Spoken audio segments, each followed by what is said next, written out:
யாருக்கிட்டையும் பேசல, இதெல்லாம் வதந்தி கிளப்பி விட்டுருக்காங்க அப்படின்னு சொல்லியிருக்காரு. ஆனா வதந்தின்னு அவர் சொல்றதையே முன்னாடி நாள் பேசுனது அவர் கட்சியில் இருக்கக்கூடிய முக்கியமான பொறுப்பாளர் தான். நீங்க எப்படி பாக்குறீங்க? அதான் சொல்றேன், தாவேகா வந்து ஒரு தற்குறி கழகம், அது தகவல் வெத்து கழகம். தமிழக வெற்றி கழகம்லாம் கிடையாது, தகவல் வெத்து, பூரா தகவலா இருக்கும். இவ்வளவு பேசுற நியாயவாதி, தூய சக்தின்னு தன்னைத்தானே சொல்லிக்கிற இந்த மாய சக்தி திருப்பரங்குன்ற விஷயத்துல என்ன சார் பண்ணாரு? சிக்கந்தர் மலை விவகாரத்துல என்ன சார் பண்ணாரு? ஏன் சார் இப்போ வரைக்கும் வாய் மூடி மௌனியாக கள்ள மௌனத்தை சாதிச்சு இப்போ வரைக்கும் அதுல அவர் நிலைப்பாடு என்னன்னு தெரியலையே. நான் விஜய் கடுமையாக விமர்சனம் பண்றதுதான். ஆனால் இப்ப நான் சொல்ல போற விஷயம், விஜய் ஒரு மருத்துவரை பார்ப்பது நல்லது. கள்ளத்தனமா இருக்கிறது ரொம்ப பிடிக்கும்.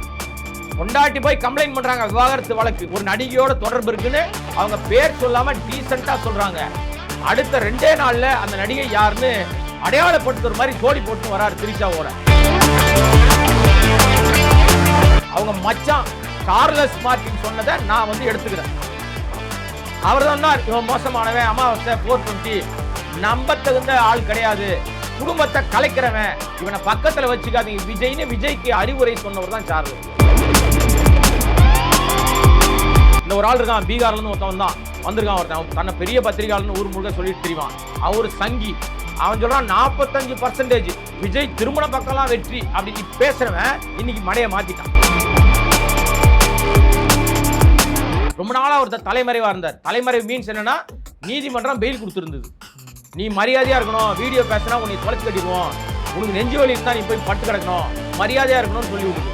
இப்ப திடீர்னு வந்து back to pavilion, back to pavilion மீண்டும் வருகிறார். ஏதோ பெரிய அப்படியே இவர் வந்து ஆகச்சிறந்த சமூகத்துக்காக நிறைய மாற்றங்கள் பண்ணவர், பண்ணது பூரா பிக்காளித்தனம்.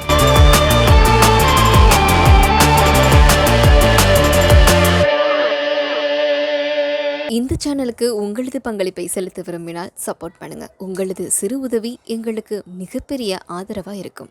நன்றி. இந்தியா தமிழ் நேயர்களுக்கு வணக்கம். தொடர்ச்சியா நீண்ட நாட்களாக ஒரு பேசுபொருள் இருந்துகிட்டே இருந்தது. தாவேகா யாருடன் கூட்டணிக்கு போக போகுது, யாருடன் பேசிக்கிட்டு இருக்காங்க இப்படிங்கிற ஒரு பேச்சு பொருள் வந்து பார்த்தீங்கன்னாக்கா ஊடகங்கள்ல இருந்துகிட்டே இருந்துச்சு. அதற்கு காரணமா என்ன சொல்லப்படுதுனாக்கா, அவங்களே கசிய விடுறாங்க அந்த தகவல்களை, அந்த மாதிரிலாம் சொல்லிக்கிட்டு இருந்தாங்க. இப்போ அதற்கெல்லாம் முற்றுப்புள்ளி வைக்கக்கூடிய வகையில் விஜய் அவர்கள் பேசியிருக்காரு. நாங்கள் யாரு கூடயும் இந்த மாதிரியான விஷயங்கள்லாம் முன்னெடுக்கலை அப்படிங்கிற மாதிரி குறிப்பிட்டிருக்காரு. அது எந்த அளவுக்கு உண்மை அப்படிங்கிறது நமக்கு தெரியல. இது குறித்து விரிவாக நம்மகிட்ட பேசுவதற்காக நம்மிடையே அரசியல் விமர்சகர் கோடாங்கி அவர்கள் இணைந்திருக்கார். வணக்கம். வணக்கம். நான் சொன்ன மாதிரி ஏற்கனவே இந்த டாக்ஸ்லாம் நிறைய போய்கிட்டு இருந்தது. ஆனால் இப்போ அவர் என்ன சொல்லியிருக்காருனாக்கா, நாங்கள் அப்படி யாருக்கிட்டையும் பேசலை, இதெல்லாம் வதந்தி கிளப்பி விட்டுருக்காங்க அப்படின்னு சொல்லியிருக்காரு. ஆனால் வதந்தின்னு அவர் சொல்றதையே முன்னாடி நாள் பேசுனது அவர் கட்சியில் இருக்கக்கூடிய முக்கியமான பொறுப்பாளர் தான். நீங்க எப்படி பாக்குறீங்க? அதான் சொல்றேன், தாவேகா வந்து ஒரு தற்குறி கழகம், அது தகவல் வெத்து கழகம். தமிழக வெற்றி கழகம்லாம் கிடையாது, தகவல் வெத்துக்கு, பூரா தகவலா இருக்கும். யாரா சொன்னானா சொல்லி விட்டாங்க சார், யார் சொன்னா அதாங்க சொல்லி விட்டாங்க, அவர் வருவார்னு இவர் சொன்னாருங்க, இவரோடு இவரை கூட்டிட்டு வருவார்னு இவர் சொன்னாருங்கன்னு ஒரு கூட்டம் வந்துச்சு இல்லைங்களா. இதெல்லாம் அங்க இருக்கிற கும்பல் தான்.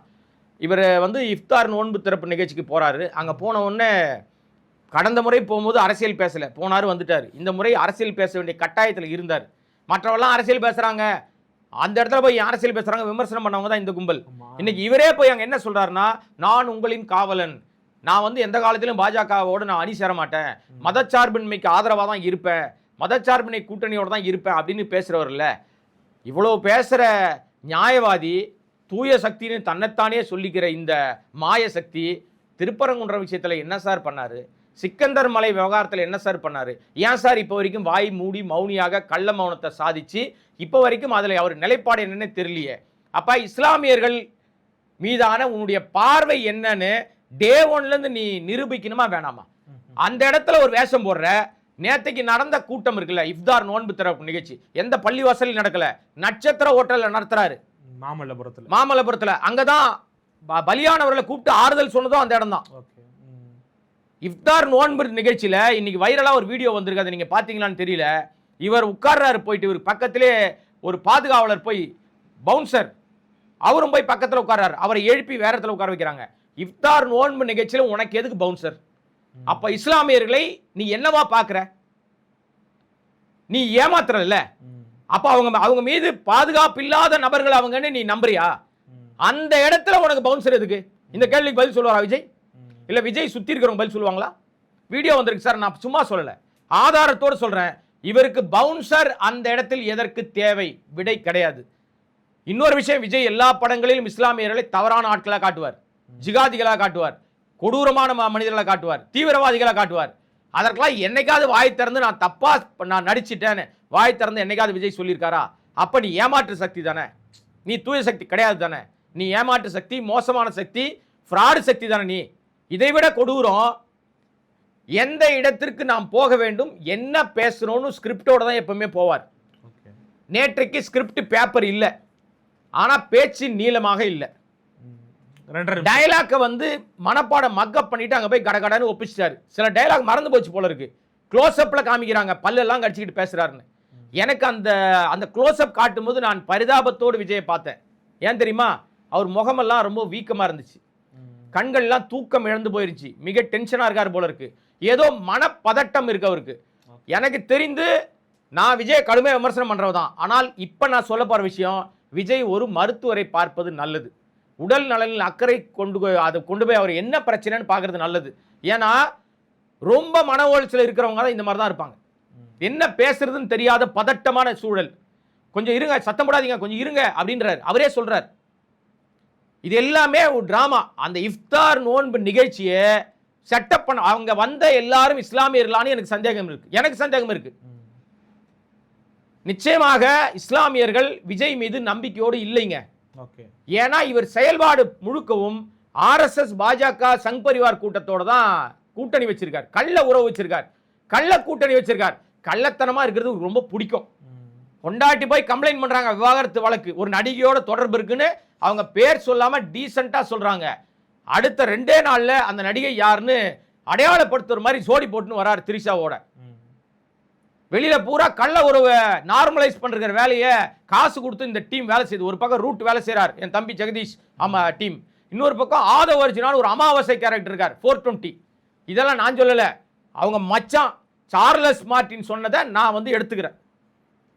அவர் தான் சொன்னார், இவன் மோசமானவன், அமாவாசை 420 நம்ப தகுந்த ஆள் கிடையாது, குடும்பத்தை கலைக்கிறவன், இவனை பக்கத்துல வச்சுக்காதீங்க விஜய்னு விஜய்க்கு அறிவுரை சொன்னவர் தான் சார்லஸ். அதை அந்த மாதிரி ஆளை பக்கத்துல வச்சுக்கிட்டு இவர் செய்யற எல்லா வேலையும் பாருங்க. சும்மா இருந்த ரஜினிகாந்தை சண்டைக்கு இழுத்துட்டாரா? அவர் பாட்டு சும்மா சிவனேன்னு ஒரு வேலையை பார்த்துட்டு இருந்தார். தேவையில்லாம அவரை உரண்டை இழுத்து அவர் பயந்தாங்கொழின்னு சொன்னா அவர் கட்ஸ் தெரிஞ்சு பேசுற ஆளா இருந்தா தான் பேசணும். ரஜினியை பத்தி ஆதவுக்கு என்ன தெரியும்? அப்ப ஆதவ் அப்படி பேசினா உடனடியாக விஜய் கண்டிச்சிருக்கணுமா வேணாமா? நீ அப்படி பேசுறது தப்புன்னு சொல்லிருக்கணுமா? எல்லாத்தையும் எக்ஸ்ல பதிவு போடுவார்ல, திமுக பாஞ்சிட்டு வருவார்ல. ரஜினிகாந்த் மீது அவதூறு பரப்பி இருக்காரு ஆதவ், பதில் சொல்லிருக்கணும் வேணாமா? இப்ப உனக்கு பேக் ஃபயர் ஆயிடுச்சா? செருப்பு அடிக்கிறாங்களா? போற இடத்துல திட்டுறாங்களா? பின்னடைவை சரிவை சந்தித்துக் கொண்டே இருக்கிறார். என்னைக்கு குடும்ப பிரச்சனையில அவர் நேர்மை இல்லாத மனிதராக காட்டப்பட்டாரோ, அந்த விஷயத்தை கள்ள உறவை நார்மலைஸ் பண்ண என்னைக்கு விஜய் முயற்சி எடுத்தாரோ அன்னைக்கே விஜயினுடைய அந்த பெரிய பிம்பம் உடைய ஆரம்பிச்சிருச்சு. நீர்க்குமிழி பார்த்துருக்கீங்களா? மழை காலத்துல பெருசா இருக்கும், டக்குன்னு தண்ணி விழுந்த உடனே அடுத்த துளி விழுந்த உடனே காணா போயிடும். அதுதான் இந்த மாயசக்தியோட லட்சணம். இந்த தேர்தலுக்கு பிறகு அவர் மீண்டும் நடிக்க வருவாரு, ஒரு 2-3 மாசம் வெளிநாட்டுக்கு ஓடி போயிடுவார். நீங்க ஒரு வார்த்தையை குறிப்பிட்டிருந்தீங்க, ஒரு மனப்பதட்டத்தில் இருக்காரு அப்படிங்கிற மாதிரி. அவர் ஒரு விஷயத்த சொல்லியிருந்தாரு, நீங்க எல்லாம் கன்ஃபியூஷன்ல இருக்கீங்க அப்படின்னு சொல்லிட்டு நான் மக்களோட தான் கூட்டணி வச்சிருக்கேன்ட்டு. ஆனா ஆரம்பத்துல இருந்தே அவர் தான் கன்ஃபியூஷனா இருக்க மாதிரி தோணுது. ஏன்னா எல்லாரும் கூடயும் கூட்டணி பேசுன மாதிரி தான் நம்ம பார்த்தோம். காங்கிரஸோட ஒரு பக்கம் பேச்சு போச்சு, இதர கட்சிகளுக்கு வந்து தூது விட்டு பார்த்தாரு, விசிகா உள்ளிட்ட கட்சிகளுக்கு. கடைசியா பாஜகவோடு கூட்டணி பேசியிருக்காருன்றதும் நம்ப தகுந்த வட்டாரங்கள்ல இருந்து தகவல் வருது. அதெல்லாம் நீங்க அப்படி சொல்லவே வேணாம், தெளிவா வெளிப்படையாவே சொல்லிடலாம். இவரோட கூடவே இருக்கிற ஆதவ் ஒரு கூட்டத்துல பேசும்போது என்ன பேசினார்னா, 90 சீட்டு தரேனாங்க, முதலமைச்சர் நாற்காலி தரேனாங்க, 2.5 வருஷம் நீங்க ஆளுங்கன்னு சொன்னாங்க. ஆனால் எங்க அண்ணன் அதையெல்லாம் உதறிட்டு மக்களுக்காக அதெல்லாம் வேணான்னு சொல்லிட்டு பதவி ஆசையே வேணான்ட்டார். முதலமைச்சர் பதவியே வேணான்னு சொன்னவர் தான் எங்க அண்ணன். கூட்டணிக்காக பேசினாங்க, நசுக்குனாங்க, பிதுக்குனாங்க, ஒடுக்குனாங்கன்னு பேசியவர் யாரு? உன் பக்கத்திலே உன் பின்னாடியே வால் பிடிச்சின்னு வர ஆதவ் தானே. அப்ப நீ வந்து கூட்டணியே பேசலன்னு சொல்றது உண்மையா? அது வதந்தினா அப்ப வதந்தி பரப்புனது யாரு? பின்னாடி இருக்க ஆளு ஆதவ் தானே. அதையே நீ சொல்ல மாட்டேங்கிற? அப்ப கூடவே வச்சிருக்க செவ்வாழை இதெல்லாம் சொல்லி கொடுக்க மாட்டியான்னு ஒருத்தன் எவனாவது உன்னை வந்து காரி துப்ப மாட்டானா? இதைத்தானங்க செய்யறாங்க எல்லாருமே. அண்ணா இப்ப நீங்க சொன்னீங்க உதறி தள்ளிட்டு அவர் வந்தாருன்னு அவர் சொன்னாருன்னு, இவர் உதறி தள்ளினாரா இல்ல இவங்க வைக்கக்கூடிய அந்த கோரிக்கை அவங்க உதறி தள்ளிட்டாங்களா? நல்ல கேள்வி கேடு. இவரை உதறி தூக்கி வீசிட்டாங்க. ஆக்சுவலா விஜய் கட்சி ஆரம்பிக்கும் போது எல்லாரும் எதிர்பார்த்தது என்னன்னா, எப்படினாலும் வந்து திமுகவிலிருந்து ஒரு கூட்டத்தை பிரிச்சிடலாம், விசிகாவையும் காங்கிரஸையும் பிரிச்சிடலாம். ஏற்கனவே தேமுதிக தனியா தான் இருக்கு, அவங்களையும் கொண்டு வந்துடலாம், அதிமுக கொண்டு வந்துடலாம். அப்போ ஒரு பெரிய பலமான அமைப்பு, அதிமுக வராம போனாலும் பரவாயில்ல, மீண்டும் ஒரு மக்கள் நல கூட்டணியை வச்சு நாம முதலமைச்சர் கேண்டிடேட்டா உட்கார்ந்துக்கிட்டு அதிகாரத்தை நம்ம எடுத்துலாம், பாஜகவை பின்னணியில் நமக்கு சப்போர்ட் பண்ண வைக்கலாம் அப்படிலாம் ஐடியா பண்ணி தான் ஆரம்பத்தில் நிறைய விஷயங்கள் தொடர்புகள் நடந்தது. Vijay untested party. ஆமா, ஒரு தேர்தலிலும் தனக்கு என்ன செல்வாக்கு இருக்குன்னு நிரூபிக்கல. 15%, 10%, 30%, 45%, 45%. இந்த ஒரு ஆள் இருக்கான், பீகார்ல இருந்து ஒருத்தவன் தான் வந்திருக்கான், ஒருத்தன் தன்னை பெரிய பத்திரிகையாளர்னு ஊர் முழுக்க சொல்லிட்டு தெரியுவான். அவன் ஒரு சங்கி. அவன் சொல்றான் 45% விஜய் திருமண பக்கம்லாம் வெற்றி அப்படி பேசுறவன் இன்னைக்கு மடையை மாத்திட்டான். வாய்ப்பு இல்லை, விஜய் ஜெயிக்கிறதுக்கு வாய்ப்பே இல்லை. ஏன்னா பாஜகவோட போல, அவன் பாஜக சங்கி. அங்க போலன்னு விஜய் அடிக்கிறான். அவன் யாருன்னு ஏங்க சொல்ல மாட்டேங்கிறீங்கன்னா, என் வாயிலிருந்து பேர் சொல்லக்கூடிய அளவுக்கு தகுதியான ஆள் இருந்தாலும் இல்லை. அவன் ஜேர்னலிஸ்டாவே எடுக்க மாட்டேன். ரொம்ப நாளா ஒருத்தர் தலைமறைவா இருந்தார். தலைமறைவு மீன்ஸ் என்னன்னா, நீதிமன்றம் பெயில் கொடுத்துருந்தது. நீ மரியாதையா இருக்கணும், வீடியோ பேசினா உன்னை தொலைச்சு கட்டிடுவோம், உனக்கு நெஞ்சு வலி இருந்தா நீ போய் படுத்து கிடக்கணும், மரியாதையா இருக்கணும்னு சொல்லி விட்டுது. இப்ப திடீர்னு வந்து பேக் டு ஃபெயிலியனா, பேக் டு பெவிலியன், மீண்டும் வருகிறார். ஏதோ பெரிய அப்படியே இவர் வந்து ஆகச்சிறந்த சமூகத்துக்காக நிறைய மாற்றங்கள் பண்ணவர். பண்ணது பூரா பிக்காளித்தனம். ஒரு குழந்தை செத்து போச்சு கள்ளக்குறிச்சியில, காசு வாங்கிட்டு பிக்காளித்தனமா பேசுன சாக்கடை. ஆனா சவுக்கு தோப்புல வேலை பார்த்த மாதிரி பேர் சொல்லுவார். எனக்கு அவர் பேரையே சொல்வதற்கும் தகுதி இல்லை. நான் என் வாயால் சொல்றதுக்கு தகுதி இல்லாத நபர் யாருன்னு மக்களுக்கே தெரியும். ஸோ இப்படிப்பட்டவர்களை எல்லாம் வைத்து தன்னை ஒரு பெரிய ஆள் மாதிரி காமிக்கிறதுக்கு நிறைய வதந்திகளை பரப்பிட்டு இருக்காங்கல்ல. இந்த எல்லாமே பரப்பப்படுகிற வதந்திகள். இதை செய்யறதால யாரு நினைக்கிறீங்க? பூரா தாவேகா தற்குறி கூட்டம். காசு கொடுத்து பிரம்மாண்டமா பரப்புறானுங்க. எப்படின்னா இவங்களே டிமாண்டை கிரியேட் பண்றானுங்க. இந்த பொருளை பதுக்கி வச்சுட்டு செய்வாங்க பார்த்தீங்களா. இப்போ கேஸ் தட்டுப்பாடுங்க. கேஸ் தட்டுப்பாடுனோடனே எப்பவே இருக்கிற மாதிரி சப்ளை வந்து நின்றுச்சு. ஒரு 4-5 நாள், ஒரு வாரம் சப்ளை பண்ண பிறகு தானே, வராம நின்னா தானே தட்டுப்பாடு வரணும். என்னைக்கு தட்டுப்பாடுன்னு சொன்னானோ அன்னைக்கே கேஸ் தட்டுப்பாடு ஆயிடுச்சு. 3000 ரூபாய் 5000 ரூபாய்க்கு வித்துட்டு இருக்காங்க. அப்ப இதுக்கு பேர் என்ன? டிமாண்டை கிரியேட் பண்ணி நான் யார் பாரு அப்படின்னாங்க. முதல்ல இது மாதிரி உருவாக்கலாம்னு நினைச்சாங்க. இப்ப யாரும் சீண்டல. நீங்க சொன்ன மாதிரி எல்லாரும் உதறி விட்டாங்க. தனித்து விடப்பட்டார். அதானே நீங்க சொன்ன மாதிரி அந்த வார்த்தையை எடுத்துக்கிறேன் நானு. மக்கள் நல கூட்டணிக்கு யாரும் தயாரா இல்லை, உங்களோட சேர்ந்து நாங்களும் தோற்க தயாரா இல்லைன்னு எல்லாரும் உஷாரா இருக்காங்க. ஆனா இவர் மக்களோட கூட்டணின்னு சொல்லிட்டு ஒரு பிம்பத்தை உருவாக்குறாரு. அது எந்த அளவுக்கு எடுபடும் நினைக்கிறீங்க? வாய்ப்பு 0%ல தான் இருக்கு. இப்ப நீங்க வந்து அவர் பெறுகிற ஒரு வாக்கு வாங்குவார். அதாவது தமிழ்நாடு முழுக்க இளைஞர்கள் கொஞ்சம் பேர் இருக்காங்க. இப்போ உதாரணத்துக்கு ஒரு தொகுதி, இப்ப பெரம்பூரே எடுத்துங்க, அவர் நிற்பதாக சொல்லப்படுகிற தொகுதி. எனக்கு வந்து நம்பிக்கை இல்லை அவர் எலெக்ஷன்ல நிப்பாருன்னு. இது ஏன்னு காரணம் சொல்றேன். இப்போ அங்க வந்து ஒரு 2 லட்சத்துக்கு வாக்காளர்கள் இருக்காங்கன்னு சொல்றாங்க இல்லையா, 2,10,000 ஏதோ சொல்றாங்க. அப்படி வாக்காளர்கள் இருந்தா குறைந்தபட்சம் இவர் ஒரு 80,000 to 90,000 1 லட்சம் வாக்குகளை பெற்றால் தான் வெற்றி பெற முடியும். 40% வாக்குகள் பெற்றால் தான் வெற்றி பெற முடியும். திமுக அங்க வலுவா இருக்கு, கம்யூனிஸ்ட் வலுவா இருக்கு, ஏன்னா தொழிலாளர்கள் அதிகம் நிறைந்த பகுதி. அதிமுகவும் அங்க இருக்கிறாங்க, விசிக அங்க இருக்கிறாங்க, பட்டியலினம் மக்கள் அதிகம் இருக்கிறதுனால விசிக அங்க இருக்கு. இது எல்லாம் எங்க இருக்கு? ஒன்னா ஒரே இடத்துல இருக்காங்க. இப்ப திமுக தான் இருக்கு. இப்போ இவங்க அன்டெஸ்டட் பார்ட்டி தாவேகா. இவங்களோட யாரு கூட்டணி இருக்கா? யாருமே இல்லை. தனியா சோலோவா சுத்திட்டு திரிகிறாரு. இவருக்கு ஓட்டு யார் போடுவா? ஒரு 5000 பேர் திரண்டு வந்தாலும் ஒரு இடத்துல, இப்போ உதாரணத்துக்கு நம்ம தெருக்குள்ள ஒரு 500 பேர் வந்தாலே ரோடு ஜாம் ஆயிடும். ஆகுமா ஆகாதா?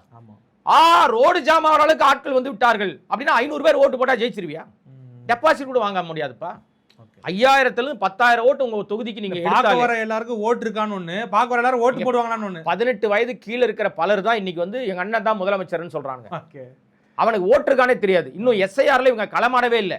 எஸ்ஐஆர்ல தன்னுடைய வாக்கு இருக்கான்னு இருப்பை தக்க வச்சுக்கிட்ட கூட தெரியாத சில்வண்டு பயல்களா, தற்குறி முண்டங்களா தான் இருந்தாங்க அந்த மக்கள். இந்த ரசிகர்களை இன்னும் தொண்டர்களாக மாற்றாத வரைக்கும் விஜய்க்கு இதுதான் நடக்கும். இதுதான் நிதர்சனம்.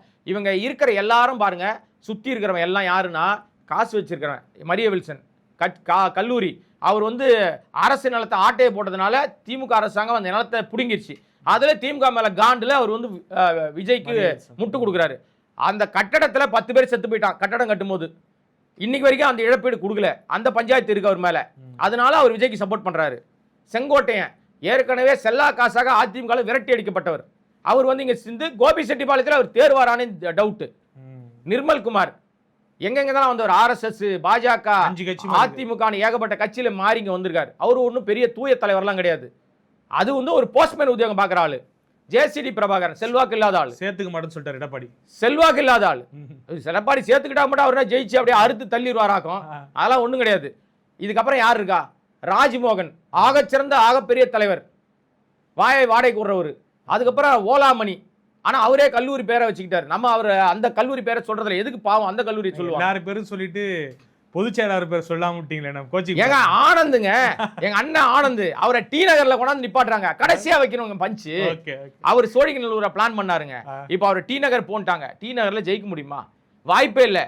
வேண்டுமென்றே புசிய தோக்கடிப்பதற்காக ஆதவும் ஜான ஆரோக்கியசாமி சேர்ந்து சதி பண்ணி டி நகரை ஒதுக்கி தள்ளிட்டாங்க. எப்படியும் தோத்துருவாரு நாங்க நிக்க கன்ஃபார்மா அவர் வந்து தோக்கடி, அதுவும் டெபாசிட் கூட இல்லாம 2வது இடம் கூட வந்துடக்கூடாது. பரிதாப நிலைமைக்கு தோக்க போற இடத்துல கொண்டாந்து அவரை தள்ளியிருக்காங்க. வில்லிவாக்கம் தொகுதியை குறி வைக்கிறாராம் இந்த அமாவாசை 420. தமிழ்நாட்டிலேயே அதிக வாக்காளர்கள் கொண்ட தொகுதி வந்து வில்லிவாக்கம். தமிழ்நாட்டிலேயே அங்கேயும் இதே மாதிரி தான். பெரம்பூர்ல எப்படி இருக்காங்களோ அது மாதிரி தொழிலாளர்கள் அதிகம் இருக்கிற, தொழிற்சாலைகள் அதிகம் இருக்கிற பகுதி. ஆமா ஆமா. அப்ப நீ அங்க போய் நிக்கிறன்றிய அடிப்படையில இன்னைக்கு வரைக்கும் அந்த மக்களுக்கு நீ என்ன செஞ்சு கிழிச்சிட்ட? நீ செஞ்சது பூரா, புடுங்கினது பூரா தேவையில்லாத ஆணி. இப்போ புடுங்கிட்டு இருக்கிறது தேவையில்லாத ஆணி தான். சும்மாகிற ரஜினிகாந்தை கூப்பிட்டு வச்சு தேர் எழுத்து தெருவில் விட்டியா? ஏற்கனவே எல்லாரும் உரண்டை இழுத்து அது ஒட்டுமொத்த பழியும் விஜய் மேல சாட்டிட்டு எஸ்கேப் ஆகி ஓடி போற ஆள் தான் நீ.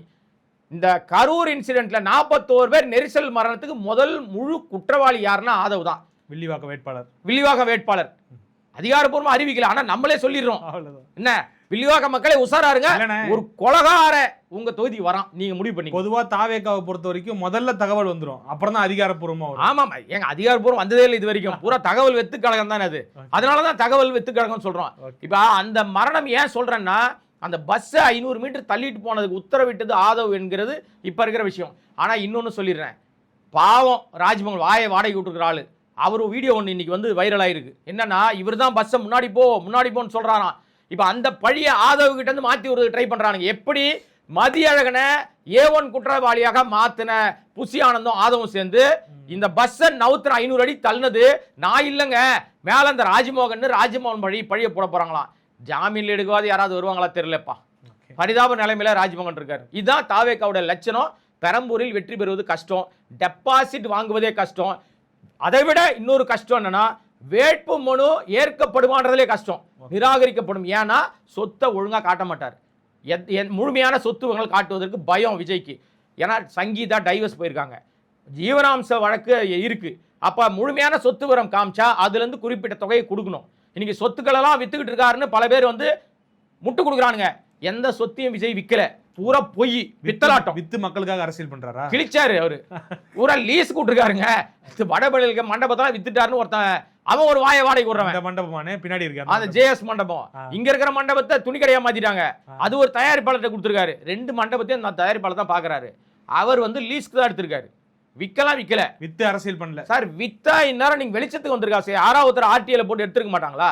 இன்னைக்கு வந்து அந்த நான் சொன்ன அந்த சாக்கடை யாரோ, அதுவும் பொண்டாட்டியை துரத்தி விட்டுட்டு வேற ஒரு ஆளை சேர்த்து வச்சு கேஸ். அந்த பொண்ணுக்கு டி நகர்ல இடம் வாங்கி கொடுத்தாங்கன்னு ஆதாரம் வந்துரு இல்லையா? நீங்க ரிஜிஸ்டர் ஆபீஸ்ல போய் பதிவு பண்ணீங்கன்னா ஏதோ ஒரு விதத்துல விஜய் விற்றாலும் மாட்டிப்பாரு, விற்காம இருந்தாலும் வாங்கினாலும் மாட்டிப்பாருல்ல. அப்ப இந்நேரம் வெளிச்சத்துக்கு வந்துரும் இல்லையா நீங்க சொத்தை வாங்கியிருக்கீங்கன்னு. அந்த தப்பெல்லாம் விஜய் செய்ய மாட்டார் இப்போதைக்கு. அது பூரா லீஸ். இவங்க ஏன் இப்படி பரப்புறாங்கன்னா, இப்படி எல்லாம் சொன்னா விஜய் மீது சிம்பத்தி. ஐயோயோ இடத்தெல்லாம் வித்து கட்சி நடத்துறாருப்பா. நான் இப்ப இன்னொரு குற்றச்சாட்டை வைக்கிறேங்க. இப்ப இன்னும் 1 மாதத்துல தேர்தலுக்கு முன்பாகவே IT ரிட்டர்ன் ஃபைல் பண்ணணும். ஏப்ரல் மாசத்துல கரூரில் 41 பேர் மரணத்துல 2 பேருக்கு இதுவரையும் காசு தரல. பூரா தூய சக்தின்னு சொல்லிட்டு பிராடு சக்தி இவனுங்க. அந்த 39 பேருக்கு 20 லட்சம் கொடுத்தானுங்கல்ல, அது எந்த பணத்திலிருந்து கொடுத்தாங்கன்னு கணக்குல வரணும். கட்சி நிதியில இருந்து கொடுத்தா யார் கொடுத்தான்னு கணக்குல வருமா வராதா? யார் ஃபண்ட் பண்ணாங்க அப்படின்னு அந்த பணம் எங்க இருந்து வந்ததுன்னு வரணுமா வரா? அப்ப நீ இதை வெளிப்படையாக அறிவிச்சா நீ நல்லவன், இல்லைன்னா நீ திருட்டு பையன், அரசாங்கத்தை ஏமாத்துறவன், மோசடி பேர் வழி. உன்னை நம்பி எப்படி நீ குடும்பத்தையே பார்க்காத உன்னை நம்ப எப்படி நாட்டா கொடுக்க முடியும்? கடைசியான நீங்க இவ்வளவு பேரை சொன்னீங்க, லிஸ்ட் போட்டீங்க இல்லையா? சில ஆட்கள் இவங்க தான் இருக்கக்கூடிய அந்த கொஞ்சம் முகங்கள் அந்த கட்சியில. இவங்க எல்லாருமே சென்னையில் நிற்கும் பொழுது கடைசியா நான் ஒரு பஞ்ச் வைக்கிறேன், தாவேக்கா பாக்கெட் கட்சியா, சென்னை கட்சியா, இருக்கக்கூடிய கொஞ்ச நெஞ்ச செல்வாக்கும் சென்னையில் தான் இருக்கு, தாம்பரம் தான்னா எங்களுக்கு செல்வாக்கு கிடையாது, அதிமுக திமுக தான் எல்லா இடத்துலயும், அப்படி அவங்க எக்ஸ்போஸ் ஆகிறாங்களா? நீங்களே சொல்லிட்டீங்க. அப்புறம் எப்படிங்க முதலமைச்சர் நாற்காலி கிடைக்கும்?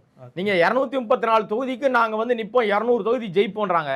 சென்னையை தாண்ட மாட்டேங்க. என்ன பயம்னா 6 மணிக்கு மேல நம்ம ஆளுக்கு கை உதறோம், கால் உதறோம். அவர் வந்து 6 மணிக்குள்ள வீட்டுக்கு போய் அடைஞ்சிடணும், 12 மணி தான் வெளியே வரணும். இப்ப தேர்தல் தேதி அறிவிச்சு எத்தனை நாள் ஆகுது? எல்லா கட்சியும் அப்படியே வேகமா வேலை செய்யறாங்க. முதலமைச்சர் ஒரு பக்கம் ஓடிட்டு இருக்காரு, எடப்பாடி ஒரு பக்கம் ஓடிட்டு இருக்காரு, சீமான் ஒரு பக்கம் ஓடிட்டு இருக்காரு, திருமாவளவன் ஒரு பக்கம் ஓடிட்டு, எல்லாரும் வேகமா ஏரியாவா சுத்திட்டு இருக்காங்க. விஜய் எங்க இருக்காரு? எந்த வீட்டுல இருக்காருன்னே தெரியல. தப்பா நீங்க நினைச்சுக்காதீங்க, அவர் யார் வீட்டுல இருக்காரு, நான் அப்படிலாம் சொல்ற ஆளு, தப்பா பேசுற ஆளும் கிடையாது. அவர் பனையூர்ல இருக்காரா, நீலாங்கரை இருக்காரா, பட்டினப்பாக்கத்துல இருக்காரா, வேற யார் வீட்டுல இருக்காரு? அவர் வீட்டுக்கு முன்னாடி அவர் கார் நிக்குதா, இல்ல வேற யார் கார் நிக்குது? இப்ப அவரை அடிக்கிற ஆள்லாம் யாருன்னு பாருங்களேன். இதெல்லாம் ஏற்கனவே அவருக்கு முட்டு கொடுத்தவங்க தான். அவங்க தான் இப்ப தொடர்ந்து விரட்டி அடிக்கிறாங்க. என்ன காரணம்னா, ஒரு ஊடகம் இருக்கு, அது வந்து 2 மணி நேரம் கதவையே காமிச்ச ஊடகம். நேரலையில கதவையே காமிச்சுதானுங்க. ஏன்டா 2 மணி நேரமா கதவையே காமிக்கிறேன், என்னடா சொல்ல போறீங்கன்னா, இதோ அண்ணன் எழுந்து விட்டார், அதோ அண்ணன் குளிக்கிறார், அதோ பனியன் போட்டார், அதோ ஜட்டியை போட்டார், சட்டையை போட்டார்னு சொன்னானுங்க. அந்த ஊடகம் இப்ப வெளுக்குது. என்ன காரணம்னா, விஜய் இப்ப எங்களுக்கு தேவையில்லைன்னு பாஜக முடிவு பண்ணிருச்சு. அன்டெஸ்டட் பார்ட்டி, இவனை வச்சு நம்ம பார்க்கலாம் பார்த்தா இவன் ஓவர சீனை போடுறான், தூக்கி ஓரங்கட்டுன்னு முடிவு பண்ணிட்டாங்க. ஓரங்கட்டுன்னு முடிவு பண்ண பிறகுதான் இந்த கதவை காமிச்ச ஊடகத்தை விட இன்னொரு ஊடகம் இருக்கு, அதுதான் முட்டு கொடுக்கறதுல முட்டு கொடுத்த ஊடகம், மெயின் ஸ்ட்ரீம் சேனல். அவன் தான் வெளிப்படையா காமிக்கிறான் கரூர் இன்சிடென்ட்ல என்ன நடந்துச்சு, இவர் என்ன செஞ்சார் அப்படின்னு இப்ப வீடியோக்கள் ரிலீஸ் பண்றானுங்க. இவங்கெல்லாம் மாறி போயிட்டாங்கன்னா தெரிஞ்சு போச்சு விஜய் லட்சணம். நிச்சயமாக விஜய் டெபாசிட் கூட வாங்க மாட்டாங்க. செல்வாக்கோட பெரிய அளவு குறைஞ்சிருக்கு. இப்ப அந்த ஆரம்பிக்கும் போது அது சரிவுக்கு காரணம் விஜய் தான். என்ன காரணம்னா, எப்ப சோடி போட்டு போனாரோ அந்த வடிவேல் பாணியில அது ஒரு பெரிய இம்பாக்ட், பெரிய அடி.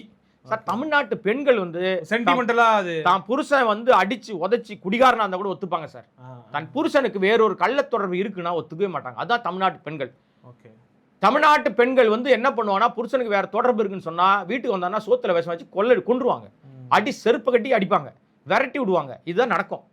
ஆனா அந்த தாவேக்கால இருக்கிற தற்குறி முண்டங்க இதெல்லாம் நார்மலைஸ் பண்ணுதுங்க. எங்க அண்ணா யார் தெரியுமா, அவருக்கு என்னடா வச்சுக்கினா என்னடா தப்பு அப்படின்னு பேசுறாங்க. அந்த பொண்ணு மன்னிப்பு கேட்டாங்க. நான் திருப்பி சொல்றேன், இதே தாவேக்கால இருக்கிற பெண்கள், இளம் பெண்கள், உங்களுக்கு இன்னும் ஒரு மாதத்துல கல்யாணம் ஆகலாம், 2 மாசத்துல ஆகலாம், 2 வருஷத்துல ஆகலாம். கல்யாணம் ஆன பிறகு உன் புருஷன் உன்னை விட்டுட்டு இன்னொரு பொண்ணோட தொடர்புல இருக்கான்னா நீ அதை ஏத்துக்கிட்டு, எங்க அண்ணனே தொடர்புல இருந்தாயா, நடிகையோட இருந்தாயா அப்படின்னு சொல்லி புலகாயுத அடைவியா, உன் புருஷனை செருப்பால் அடிப்பியா?